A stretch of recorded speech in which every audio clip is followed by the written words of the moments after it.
In the United States, the racial divisions among us seem to be deepening, fueled at least in part by political opportunists who prey upon fear and emotion. Our guest today is Juliet Hooker, a leading thinker on democracy and race, and author of a new book, Black Grief, White Grievance. Her book examines racial politics and argues that both white and Black communities must learn to accept loss for different reasons and to different ends. Welcome to Lean to the Left, home of no-holds-barred commentary, plus interviews with fascinating people. Some of them top experts, others simply with interesting stories to tell. You'll never know who'll show up at Lean to the Left. Now here's your host, Bob Gaddy.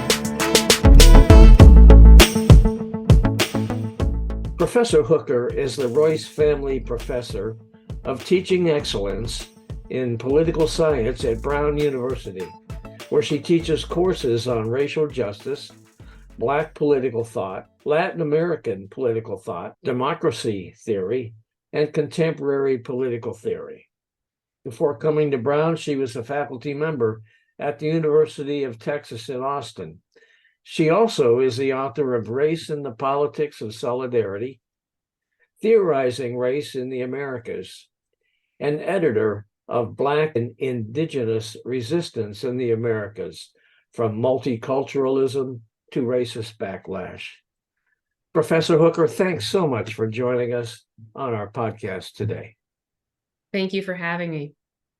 Can you first talk to us a little bit about your book, its premise, and what prompted you to write it? Of course. One of the main arguments of the book is that political loss has been unequally distributed in the history of the United States.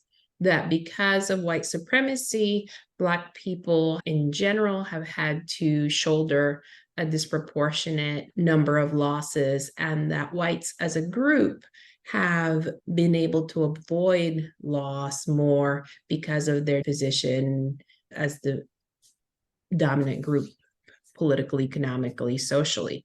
Now, this uneven distribution of loss has consequences for democracy because it means that some citizens are making more sacrifices on behalf of the stability of the country than others. And in democracy, everyone is supposed to lose, right? That's the definition of democracy. There's change, there's rotation, no one wins all the time. And so that's one of the overall arguments. And I came to start thinking about these questions, actually. I started writing a piece that became part of a chapter in the book on Black protest, the second chapter in 2016, after the Ferguson uprising, after the death of Michael Brown, and then the clashes between protesters and the police, and watching all of that unfold, and the way that some people were very critical of the protesters, right? Very critical of their anger. And so that led me to start thinking about what are expectations of how Black citizens can mobilize to ask for redress for things like police violence. And of course, so I started writing this in 2016, and then the 2016 presidential campaign got Donald Trump, of course, as a major candidate, and his rhetoric that was profoundly anti-immigrant, sexist, racist in many ways. And so I started thinking about how what I came to call Black grief and white grievance were these two forces that were really driving and mobilizing people in US politics today, and that we needed a way, a framework for thinking about them simultaneously rather than separately. Okay, so let's see. You say that in the United States, the fundamental civic capacity of being able to lose is not distributed equally among the races. I know you touched on that just a bit in your response to that first question, but can you expand on that just a little bit? Absolutely. So first, one of the things that I think is a key claim in the book is that we tend to think about democracy as being about empowerment, right? You go out there, you participate, you vote, you get your preferred policy enacted, and so you're empowered as a citizen. But democracy is also about losing, right? If somebody wins, that means that somebody else lost. And Yeah. so it's counterintuitive to think about it this way, but being able to lose, if you fought the good fight and the rules are fair, and yet you lost, is as central to democracy as winning is. And so one of the things that I argue in the book, looking at these various moments in US history that have been very important in terms of racial progress and change, is that every time there has been some movement towards progress, towards racial equality, that there has been backlash, right? That Black citizens have had to engage in an enormous amount of activism to try to gain equality. And whenever they have done that, they have been met with backlash and resistance. Okay, I understand. Now, in your book's introduction, you write that Black grief and white grievance are linked because white grievance obscures and supplants Black grief and is often mobilized in response to it. Can you explain that for me? Yes, of course. I think one really good example of this is if you think about the Black Lives Matter protests, right, against police violence. And we know that Black people are disproportionately the victims of police violence. So saying this, the claim Black Lives Matter, is meant to say, okay, why are Black people being killed by the police if we take their lives to be important and meaningful?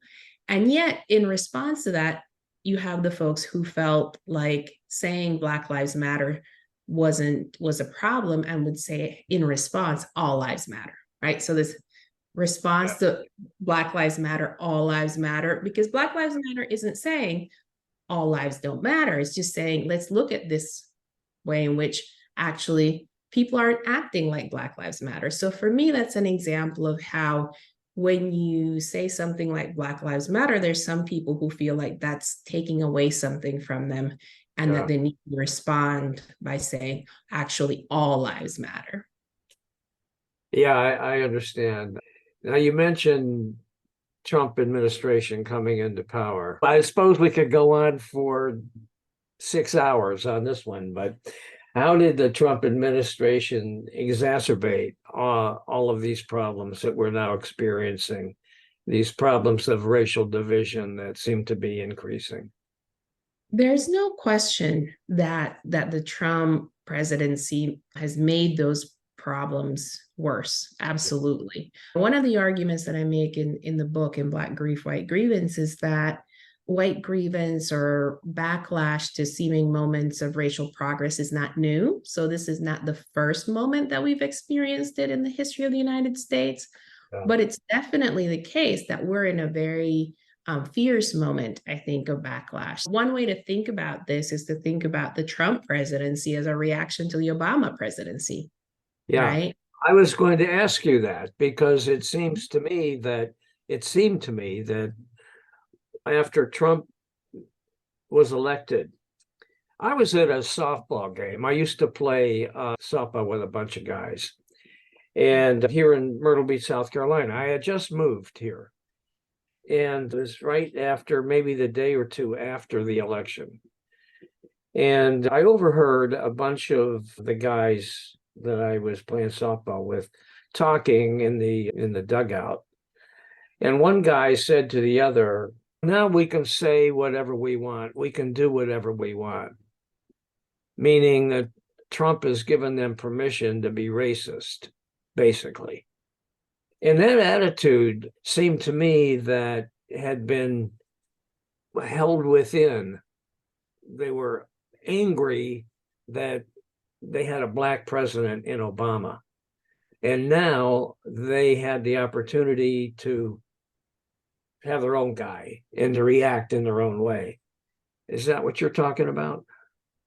Yeah, absolutely. I think if you look at the political behavior, public opinion and the polling, people who do that kind of research, it's clear that they found that there's been an increase in what they call racial resentment during the Obama presidency, right? Feeling being displaced, especially among white voters. And I think that there's definitely a way in which, part of the appeal of Trump, I think, was precisely what you were saying, right? That he said all these things that weren't PC, that violated all these norms.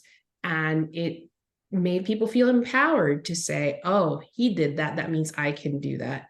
Yeah. Okay. We're talking about loss. Trump hates to lose. And the other night at the Republican debate, they were all complaining that all they've been doing is losing. And January 6th was a reaction to Trump's 2020 loss in a huge way. Is that an example of white grievance? What happened on January 6th? I think it is. Of course, there are a number of different things that were going on that fueled January 6th, but I think one way to think about, or one of the factors, is definitely this mobilization of the sense that certain people aren't supposed to lose, right? In the US, that they are the true Americans, right? If you remember that from Sarah Palin, the real Americans, right? And I think this gets mobilized a lot, where people are saying, if we lose, it must be because there was some cheating, because we're not supposed to lose. And if you look at the rhetoric around where people were upset the most about in terms of the states that they lost or the cities, there was always this suspicion about the big cities, right, where you have a lot of voters of color, and whether there was cheating there, in a way that you didn't have people going, oh, there's this rural small town in Ohio that voted for Biden. That must be an anomaly. So I think there's really a sense that certain voters, certain kinds of victories aren't as legitimate, and also then that fuels the sense that we are not supposed to lose, and if we lost, it must be because there was some kind of fraud. And I think January 6th was definitely an expression of that, and an example of all of these people who were mobilized by this rhetoric of the big lie that the 2020 election was stolen. Yeah, we're going to come back to that in a minute, but I wanted to ask you a little bit about Trump's attacks on immigrants. How he constantly denigrates them, bringing in drugs, terrorists, all this stuff. And the Republican candidates that are trying to win the nomination despite Trump. At the debate the other night, that's all they talked about was doubling down on, not all they talked about, but one of the things they talked about, doubling down on closing the southern border with all these scare tactics. Can you talk a little bit about that? Yes, absolutely. So I think one of the things that I argue is that one of the features of white grievance is this sense of, are these apocalyptic, right, scenarios, these visions that you're having, these enormous changes in the United States, and that in particular, I think white Christians, white men are being displaced, and immigration plays a big role in that, right? Because it becomes the sort of the threat from the outside, right? Think about the rhetoric that people use to talk about immigration, that there's a kind of invasion, right? What's an invasion? It's a military attack, usually by another country. So when people talk about immigrants in this way, it's this, I think it points to the sense that they are coming in, they're taking over, they're displacing rightful Americans, and it takes away attention actually from the serious problems that have nothing to do with the presence of immigrants, but that might be maybe that, you have growing economic inequality in the country, right? That affects people in really negative ways, or whatever the case may be. And I think a lot of those fears, those resentments, those challenges are then displaced on immigrants as if they're the cause of these dislocations that people are experiencing. Particularly, I think, in terms of a fear that US people talk about this all the time, how US demographics, the demographics of the country are changing. And I think there's a lot of fear that the country's moving in a direction that some people don't support. And immigrants become a scapegoat for some of those fears. Yeah, I think you're absolutely right. And it just doesn't seem to be stopping at all. Matter of fact, it seems to be getting worse, I think. Now, you write that Black citizens are expected to protest only in the most civil, non-disruptive ways in order for their losses to be legible. Refusals to contain Black rage are said to be counterproductive because they alienate potential white allies. Are you saying that violent, disruptive protests are justified? What I am saying is that we have this idea, this idealized notion of what the right way to protest is. Yeah. And we tend to assume that, particularly in the case of Black people, there's these historical fears dating back to slavery that you're going to have these kind of Black violence, right? Of this idea you're going to have these violent Black uprisings. So I think whenever there is mobilization for racial equality, that comes into play. One of the moments that I write about in the book is this comment after January 6th by Ron Johnson, the senator from Wisconsin, where he says, he's being asked, right, were you afraid when there's the attack on the Capitol? And he says, I wasn't afraid because I knew that these were good people and they were patriots. I would have been afraid if it had been Black or Antifa protesters. Mm-hmm. And that for me really encapsulates this way that it doesn't matter in a way if you are violent and you attack the Capitol, the seat of representative democracy in the United States, and you can still be seen as a patriot and a law-abiding person. Yeah. But you just do any kind of protest for equality, for social change, you're a threat. That's what that quote encapsulates to me. And I think that's part of what I'm trying to say, that script that we have about how people need to protest actually plays out very differently for different groups. So think about my other example I'd like to talk about with regards to this is the athlete protests, which are the most peaceful thing you can imagine, right? When they knelt for the national anthem, no rioting, no looting, nothing destructive. And yet people were just as upset about those as marching on the streets. Yeah, incredible. Okay, now let's talk a little bit about the January 6th event. Many of those protesters have received lengthy prison sentences for their actions.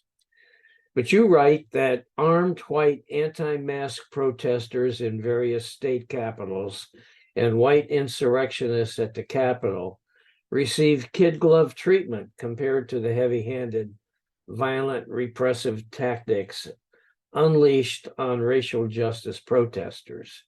Do you believe justice is being served in these January 6 cases?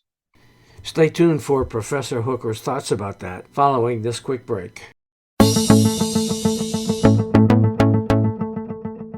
So I think it's a welcome development that they are being prosecuted. It took a while for that to begin to happen. And for a moment, it seemed like they weren't really going to face many consequences. So I do think that one of the key elements of citizenship is this idea that you are going to abide by the results, peacefully accept the results of legitimate elections. And so for people to try to subvert the results of an election is essentially to reject one of their key duties, their key responsibilities as citizens. So I think it's important, if we don't want to keep having these instances of people marching on the Capitol if their preferred candidate doesn't win, to say we need to hold people accountable for those actions and call it what it was, right?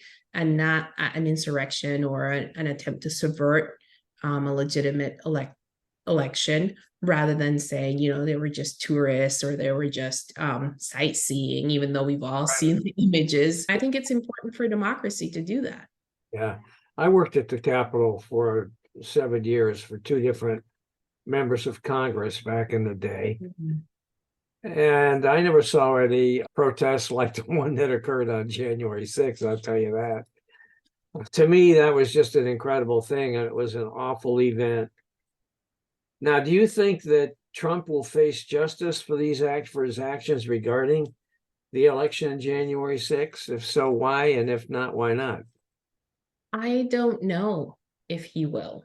And Yeah. I think if he doesn't, it will be because, unfortunately, the Republican Party, rather than choosing to stand for democracy, a large swath of it has chosen to go along with this idea that the 2020 election was stolen. And so I think a lot of their voters agree with that because they're receiving this information. They're believing these claims that it wasn't really, that the election was stolen, and that therefore it was a righteous act to try to subvert the transfer of power. So I think it's a really scary moment for US democracy right now, because you have so many people who don't trust in the process. I think so too. And I worry that for one, hope the guy gets convicted and thrown in jail. But if that happens, I shudder to think what will happen in this country with his supporters. I just read a book that talks about a second civil war. Do you think that kind of thing is possible? So I would hope that it doesn't come to that, but I think the very dangerous moment that we are facing right now is that there are a significant number of people in the country who are willing to dispense with democracy if they don't prevail in elections. If they're not able to win elections, they're willing to dispense with democracy. One of the things that I found extremely worrying, I don't know if you saw this, but after the Ohio voters voted in favor of the right to abortion, is people who came out and said that maybe democracy isn't the way to make these decisions. And I think that attitude is the really worrying thing that could lead to the second Civil War outcome that you were mentioning. Because if you don't believe in democracy, that means you believe in tyranny. That means you're willing to force other people to follow your political beliefs. And that's that's a serious threat. How do you feel about what Trump has been saying these most recent days about going after his opponents if he wins a second term, using the Justice Department to hunt down and prosecute those who opposed him? That's a tried and true tactic of authoritarian governments, right? You use the judicial system to root out your opponents and to get them out of the way, and it politicizes the justice system and subverts the rule of law.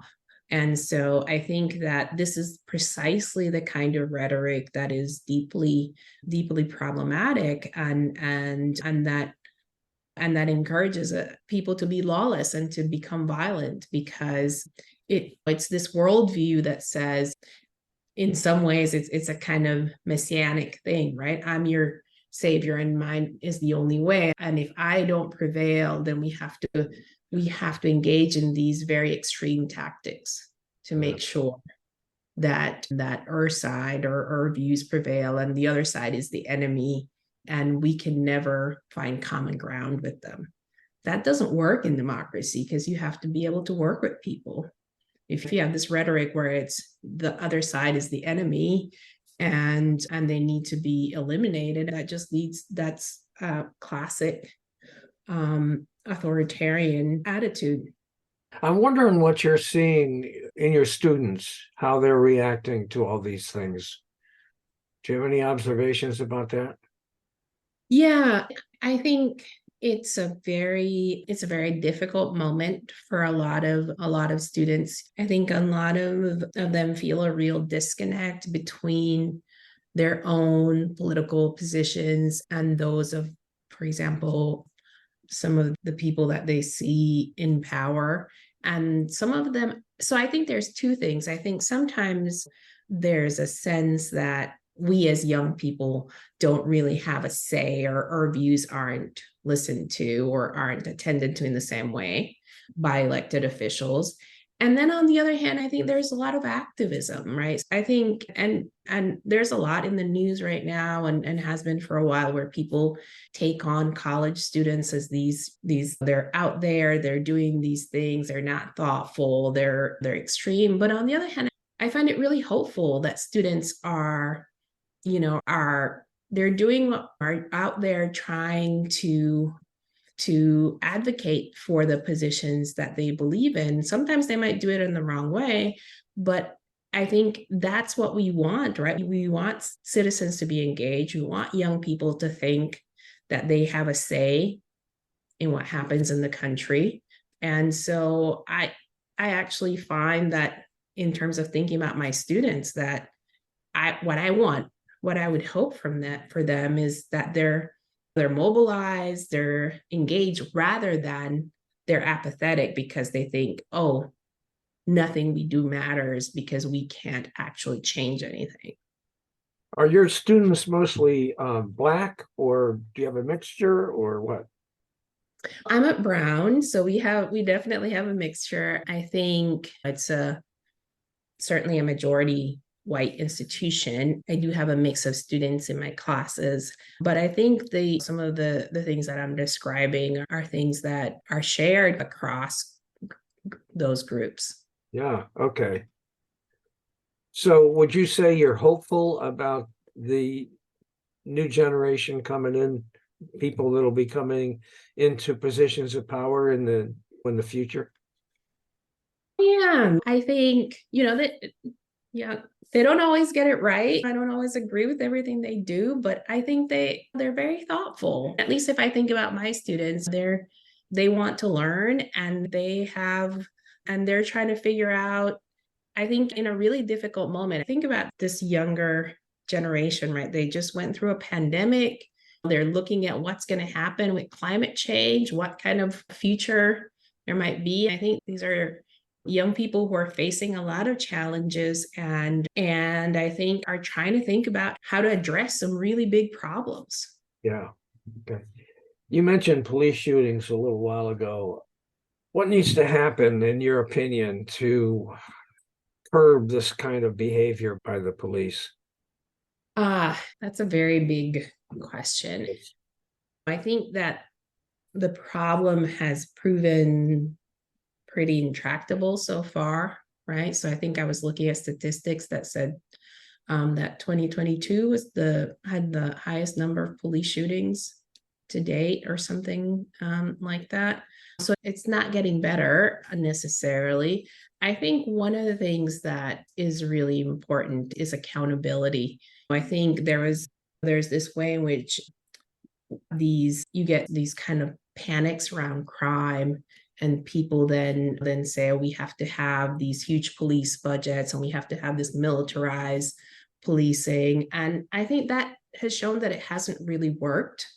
And I think the lack of accountability for police officers, for the sort of ways in which, I'm a fan of unions, but police unions, I think, have been really problematic in shielding police officers from accountability. So I think all of those things are things that we need to rethink how we think about safety. And for example, maybe the police aren't the people who should be responding to people having mental health issues. I think that's been clearly shown, that a lot of police killings have been, instead of helping, they've actually ended up making the situation much worse. So I think we need to be creative in thinking about how we address how we rethink policing, but also think about how do we reimagine, I don't know, things like the safety net or investments in people, so that we don't get to the point, and in communities, so that we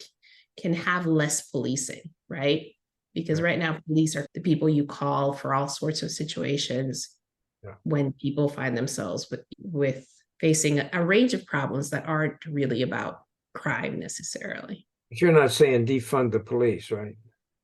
I'm saying let's rethink the police. Let's rethink what the police do. Let's rethink how we think about what the police do. You remember that slogan? This is from the Black Lives Matter protest, which is, who do you protect? Who do you serve? How do we get people, I think, to think about what policing means differently, right? So instead of being there to impose your power over people, that you're actually there to serve the community. Can policing do that or become that? That would be a good idea. I think it would also be a good idea to spend some more money on mental health training, don't you? Absolutely. Yeah. Okay.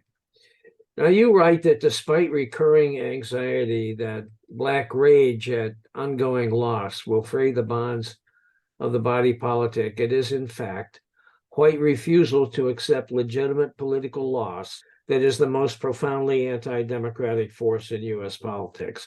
Now, we've talked about that to some extent with the Trump situation, but you want to talk about that a little bit further?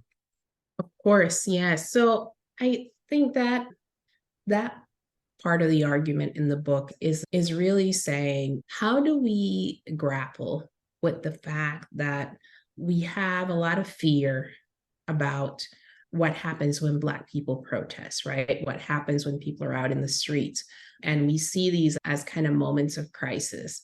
But we have been, I think, much less attentive to the ways in which white grievance and white refusal, right, this resistance to loss, has really been damaging historically to US democracy. I mean, if you know, that those have been the moments when US democracy has been at its worst. If you think about the failure after the abolition of slavery, right? Reconstruction, when Reconstruction was abolished, and we moved to Jim Crow and to disenfranchisement of African Americans, or in the 1960s, when you had, right, folks who were willing to go to the mat to defend racial segregation, that these moments end up being these moments when the refusal to accept, right, greater rights for non-whites, for Black people, end up costing everyone, because you end up with a much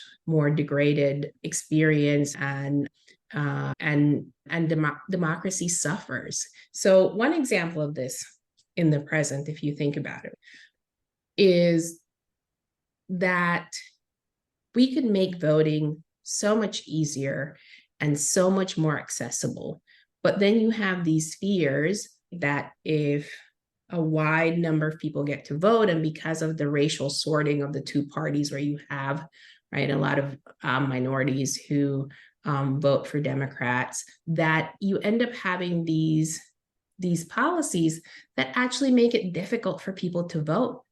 And that's against the basic tenets of democracy, and it hurts everyone. Like, what if we had a national holiday rather than having to figure out how you're going to get to vote on a work day around your work schedule? Like, there are all these ways in which I think we end up with a worse experience of democracy, because we're afraid of the ways in which having a broader number of people be able to exercise citizenship fully, how that might affect the people who have historically, whites who have historically been at the center of US democracy.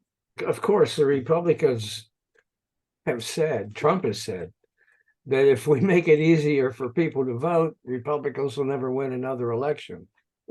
And so they've been spending their time finding ways to make it harder for people to vote.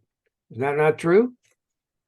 Yes, but think about it. Like, that's right. The thing is, like, your problem there is then have policies that will persuade people. It's not, let's make it more difficult for people to vote. How about that? Let's you come up with some policies that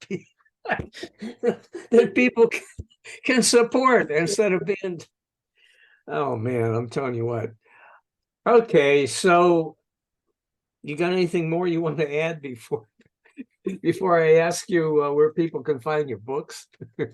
I guess all I would say is that one of the things that the book is trying to say is that I think you said this at this point earlier, that Trump hates to lose, and he talks, and loser is an insult, right? Yeah, To be right. a loser is, everybody wants to be a winner, but that Yeah. actually democracy, right?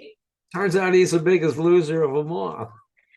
But in democracy, it turns out being a good loser is actually a key thing that we all need to be able to do. Okay. All right. Let's talk a little bit about your books. You've got, what, 3 now? This last one, which is Black Grief, White Grievance. And I have to confess, I haven't read it all, but I've read a good bit of it. And it's excellent, people. You need to pick it up. If you're at all interested in these topics, and if you care about this country, it's worth it. It's worth your time. So people can find this on Amazon, I presume, and where else? They can find it on Amazon. It's also available through the Princeton University Press website, but yes, Okay. also hopefully at some bookstores near you. Yeah. You published it in October, correct? How's it doing so far? It seems to be doing well. I've been really, really pleased with the ways in which people have really responded positively to the argument. And one of the nice things about it has been that people seem to get it, right? Yeah. That it really resonates with some of their own sense of what's been happening in the country. So that's been very, very heartening. Excellent. Okay, Julia, thank you so much for being with us on our podcast. I appreciate it no end. I think it's been a good discussion. And like I said, you guys, pick this book up. It's worth your time. Now, another quick break, and I'll be right back with some closing comments. Hey, guys, thanks for listening. Hope you enjoyed this podcast and that you'll come back on a regular basis and check out our interviews with guests on topics that I hope you find interesting, entertaining, and enlightening. Our episodes stream weekly, every Monday. Let your friends know about this podcast and take a minute to subscribe. Just go to podcast.leantotheleft.net to subscribe, check out the upcoming interview schedule, and listen to all of our episodes. And follow us on social media. Facebook at the Lean to the Left Podcast, Twitter at Lean to the Left 1, Instagram at @BobGaddy_Lean to the Left, and TikTok at Lean to the Left. And you can watch the episodes at YouTube at Lean to the Left. And don't forget to visit our blog site, leantotheleft.net, where you'll find commentary on the news by some excellent writers with progressive perspectives on a whole range of topics. You can sign up as a member there, and of course, it's all free. Now, this is Bob Gaddy signing off for Lean to the Left. Thanks for sharing your time with us.